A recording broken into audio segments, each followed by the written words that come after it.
Nitong October 24, inilibing ang 5 miyembro ng pamilya ni Nicole. Ang kanyang ina, stepfather, 2 nakababatang kapatid, at ang kanyang lolo. Mula simula na panahon hanggang sa dulo ay di papaalon dahil ang puso ko'y nakakapit sa'yo hanggang wakas hanggang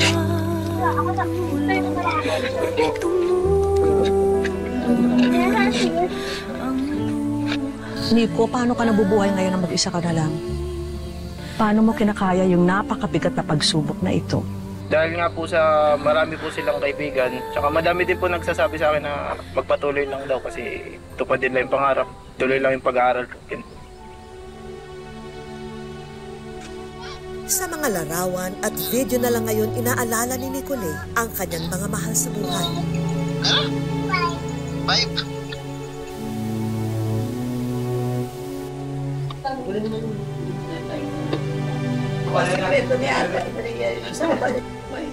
Ngayon, ang tiyahing si Geneva na ang kumukupkup at tumatayong legal guardian ni Nicole. Sa kabila ng hirap ng buhay, pinipilit ni Nicole na ipagpatuloy ang kanyang pag-aaral sa kolehiyo. Kahit mabigat sa puso ang mawala ng mga magulang na dati sandigan niya sa lahat. Yun ang course niya ngayon ay tourism. Sabi ko to tapusin mo yung tourism mo, yan yung pangarap ng mami mo. Tuparin mo. At ipakita mo sa kanya kahit hindi man buhay na si mami mo, na yung pangarap niya natapos mo. Habang kasama namin si Nicole, doon na rin siya nakakuha ng lakas ng loob na magpasama na balikan ang kanilang tahanan.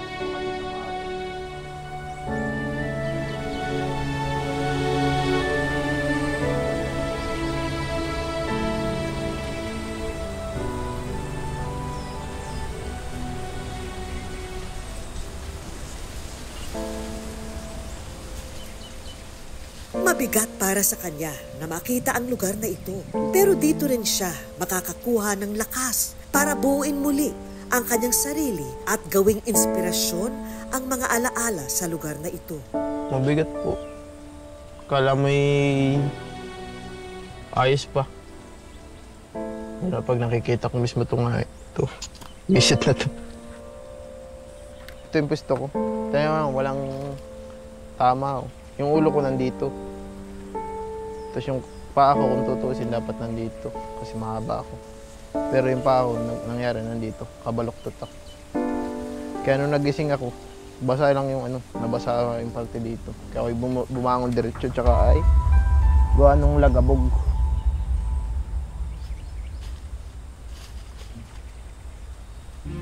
Sana naman lang nasalba ko yung 2 bata kahit papaano. Pero wala din po talaga. Kahit anong sisis ko sa sarili ko, sabihin man nilang hindi ka kasalanan talaga. Hindi ko maiwasan. Dito po, sa kapatid ko. Lagi niyang dala-dala. Kaitabi ko na lang din pala to. Kapatid kong bunso. No, ito eh. Gusto ko sana itabi to kasi ito na lang mga nagpapaalala sa akin sa kanila. Dito kami sir nakakain lahat. Dito kami lagi. Lagi kami sabay-sabay. Sa kusina. Binyag po nung kapatid ko tsaka second birthday.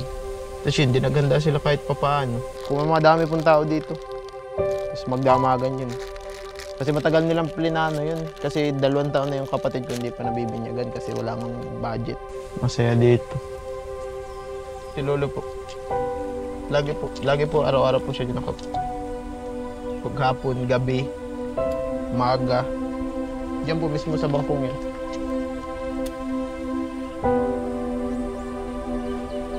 Dito rin niya natutunang tanggapin na kahit wasak ang tahanan, may lakas pa rin mabubuo mula sa mga piraso ng nakaraan. Gusto ko pong maalala sa bahay na ito din. Masasaya po naming alaalong pamilya bago po sila mawala.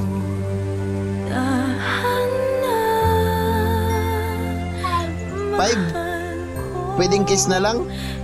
Kiss. Kaysa naman po iisipin ko yung nangyaring ganyan. Wala din naman ako magagawa pag kinaisip ko yan. Kaya isipin ko na lang po yung mga natira nilang alaala para sa amin.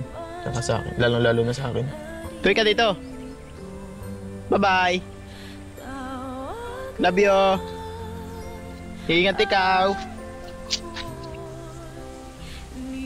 Hindi ko nga lubos maisip, no? Yung pinagdaraanan mo. Hindi ko ma-imagine yung hapdi na nararamdaman mo ngayon, no? At sana sa munti naming paraan, mapangiti ka namin. Dahil sa bagyong Ramil, halos nasa lantarin ang buong buhay ni Nicole. Pero ramdam namin ang kanyang tapang na bumangon at magsimula muli kahit mag-isa na lang. Kaya sa abot ng aming makakaya, pipilitin namin makatulong sa kanya. Una naming handog kay Nicole ay ang maayos na huling hantungan para sa mga yumaong mahal niya sa buhay. Mananatiling buhay ang kanilang alaala para sa pamilya nilang naiwan. Po. Yan na po ang mga bagong kapilan nila. Sa daming ito, hindi alam kung sino yung kausapin nilang kaya talaga malaking tulong po. Maraming salamat po sa nagbigay po ng lapida po nila. Maraming salamat po. Wish ko lang. Sobrang sakit pa rin kahit nasabihin mo na okay na. Yun sa loob ko, hindi ko pa rin tanggap talaga na iniwan nila kami lahat. Ang hirap pa rin tanggapin. Pero sige na, umakit na kayo. Doon din nangako si Geneva. Kaya ko nang gawin si Nicole sa kanyang